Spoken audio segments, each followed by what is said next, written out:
Divorce if you don't respect my parents. Hearing the word divorce from Harold, I was thrilled and headed straight to the city hall. Now I can finally cut ties with Harold and his family. That's what I thought, but it wasn't that simple. My name is Nancy. I met Harold through a mutual friend and we got married. Due to a health issue Harold had, we couldn't have children.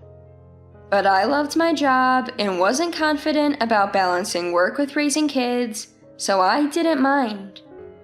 I thought it would be fine if we just lived a quiet life together. However, a family vacation changed everything, and I started to drift away from Harold.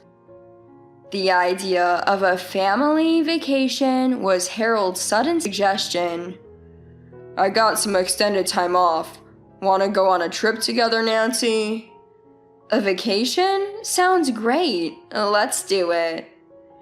I used to travel solo when I was single. Sometimes I'd spontaneously go on a trip on my day off, and sometimes I'd travel abroad during my company's summer vacation. I was delighted when Harold proposed the trip, but what he said next made me go, seriously?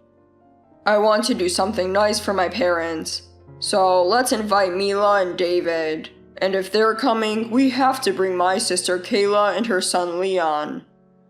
I hid my surprise, but deep down, I wasn't thrilled. To put it bluntly, Harold's parents don't have boundaries. They believe that once you're married, you should always listen to your in-laws. Just seeing my in-laws once a year is stressful enough for me because our views are so different. Then there's Kayla, Harold's even more selfish sister. She has a 2-year-old son, Leon, and apparently she had a massive fight with her husband and divorced him shortly after Leon was born. Given Kayla's assertiveness, I can easily picture her in that situation. A vacation with such in-laws, a sister-in-law, and a toddler? That's not the trip I had in mind. I wanted a trip just with Harold, but since I had already said yes, I couldn't back out. Moreover, Harold always treated my parents with the same respect.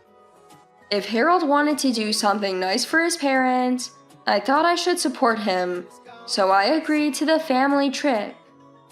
Little did I know, I deeply regret this decision. Both the in-laws and Kayla wanted to go on the trip but seemed too lazy to plan. Nancy's experienced with this, right? Why not leave it to her? With Kayla's comments, the planning was suddenly all on me. Planning a solo trip and a family trip with a child are entirely different. I don't have kids, so I have no idea about family-friendly spots. Every day, I was on my phone researching and consulting travel agencies to plan our trip. I tried discussing the trip itinerary with Harold since he wanted to honor his parents. But Harold simply said, I have no clue. You've traveled alone to many places, Nancy. I trust you with this. And put everything on me. It was frustrating, but I thought, alright, this is my one-time contribution to honoring his parents. So I finalized our travel plan. On the day of the trip, since I put a lot of thought into the itinerary, David and Mila and Kayla seemed to enjoy it. However, the trip was a continuous series of frustrations. Firstly, I couldn't enjoy any tourist spots. Kayla said, We're on vacation and I want a break from parenting once in a while. You don't have kids, Nancy. Why not gain some experience? And suddenly, I was in charge of Leon. I had almost no experience with kids, so just keeping up with Leon was overwhelming. Kayla, maybe being true to her word, didn't touch Leon at all during the trip. Apparently, Leon had a sensitivity to sunlight. At certain spots, I could only sit in the shade with him, unable to enjoy the attractions. Despite this, I was the designated driver for the entire trip. David, Mila, and Kayla all have their licenses and should be capable drivers, but none of them ever offered to take over. Even when I mentioned I'd appreciate a break, they'd brush it off saying they were too tired. Harold, who rarely drives, was no help. On top of that, I was footing all the bills.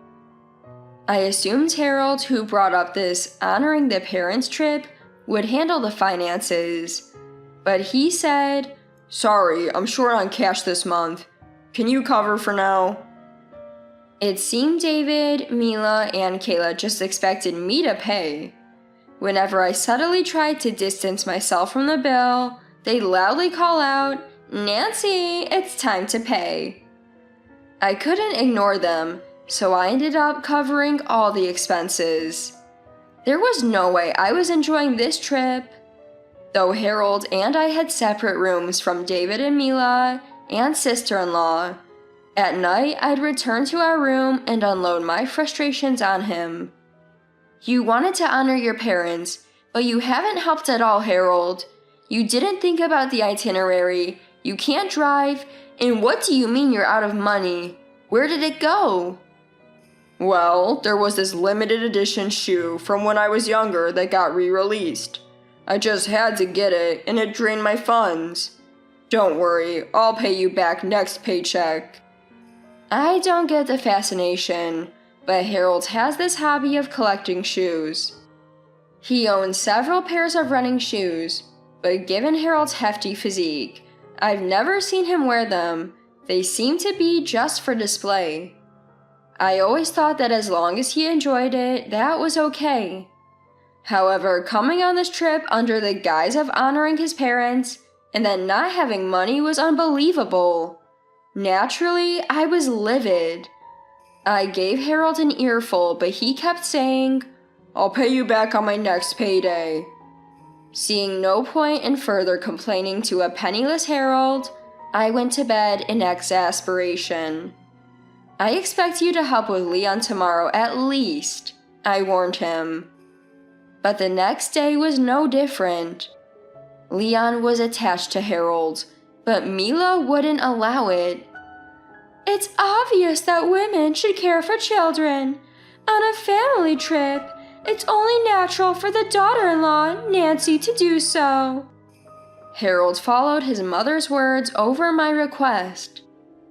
I ended up taking care of Leon and, of course, handling the finances. For me, it was the worst trip ever. For David, Mila, and Kayla, it seemed to be the best. Once we returned home, I was so upset with Harold, tears streaming down my face. Unable to enjoy even one tourist spot, and exhausted from being forced to drive all the time, I criticized Harold for not helping me out. But Harold responded, "It's out of respect for my parents," and "This will be the last time we do this." He said that trying to soothe me. The last time. I believed those words and swore to myself that I would never go on another family trip. Our marital spat ended then, but perhaps I should have considered divorce at that moment. 6 months later, David, Mila, and Kayla suggested, "Let's go on another family trip." For some reason, Harold seemed to agree, saying, "Sure." I had no idea why he'd agree to it. Harold had clearly told me, "This trip will be the last." When he asked me again to plan another family trip, I was furious. "We are absolutely not going on another trip. I've had enough of family vacations. You said the last one was the final trip, didn't you?" "But it's to show appreciation to our parents," Harold argued. "You didn't do anything last time, Harold. And what about the money I paid that you still haven't paid back?" "Stop nagging. If you won't help, that's just divorce." Upon hearing the word divorce from Harold, I joyfully headed straight to the city hall. I hadn't been wanting a divorce all the time, but since that trip, I had been harboring ill feelings towards Harold. I quickly got Harold to sign the divorce papers, then immediately submitted them at the city hall. Returning home, I declared to Harold, leave. The house we lived in was bought with the money I'd saved before our marriage. Harold had no ownership, so I kicked him out right away and sent his belongings to his parents' place. I promptly had a locksmith change the front door lock and finally felt free. Mila called, angrily accusing me of suddenly divorcing and kicking Harold out, but I simply brushed her off. To me, Mila is now a stranger, so there's no need to be polite anymore. I was criticized for sending Harold's belongings with a COD charge, but I wondered why I should pay for the shipping of my divorced husband's stuff. I brushed off that comment as well. Mila's calls became so incessant that I blocked her number. Just when I thought I was finally free, Kayla showed up at my home within days of the divorce. When I saw Kayla on the doorbell camera, my initial reaction was, oh no. But she kept knocking, and I could see Leon pacing back and forth outside. I didn't want to be a bother to the neighbors, so I reluctantly let Kayla in. As I served her tea, she started speaking, tears in her eyes. It's really heartbreaking that Harold and Nancy are divorced. Leon had grown so fond of you. It's sad. What brings you here today? Well, I came because we need help planning a trip. Excuse me?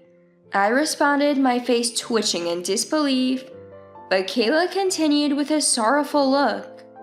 Neither my parents, nor Harold, nor I know much about planning trips. We had such a great time on the previous trip, so we were hoping Nancy could help with the planning again. Of course, we'd like you to come along. We'd want you to take care of Leon, and I assume you'll handle the expenses? Why should I plan your family trip, take care of Leon, and even pay for it? Because you're the daughter-in-law. We're divorced now. You and I are strangers. As I spoke bluntly, Kayla burst into tears. Then she called Mila, and soon enough, David, Mila, and Harold all arrived at my home. My ex-husband Harold and his family brazenly entered my home, creating chaos. It felt like a glaring mistake ever having a family with such inconsiderate people. After requesting to use the restroom, I secretly called the police.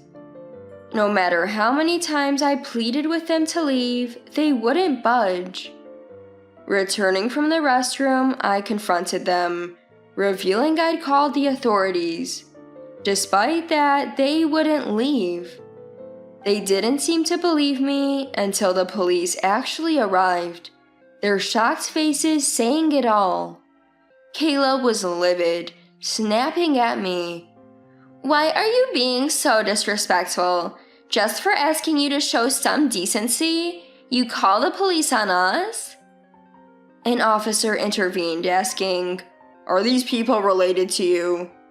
I clarified, no, it's my ex-husband and his family. After I explained the situation to the police, an officer gave me a sympathetic look and said, You've had a tough time. It truly was an exhausting ordeal.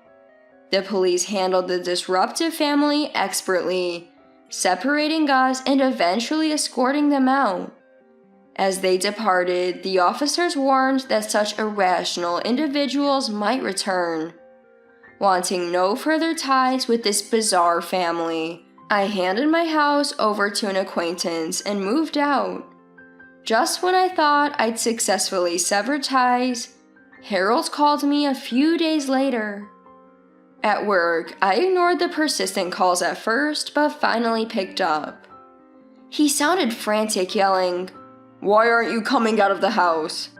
I could break another window. The flower beds are ruined and the front door is covered in mud. It's all because you're hiding in there. I replied, puzzled. What are you talking about? If you keep this up, things will get much worse. I know you're home. The lights are on. I'm at work right now.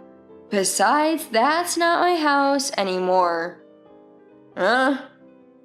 A puzzled tone echoed from the phone. From a distance, I could hear police sirens. It seemed Harold accidentally forgot to hang up, and from the other end of the line, a distinct voice could be heard. It was the voice of my brother. My brother served in the Marines, and he's quite the robust man. To Harold's surprise, it wasn't me but my brother on the scene. My brother warned him, "The police are on their way, stay put." A startled yelp, "Eek!" came from Harold in response.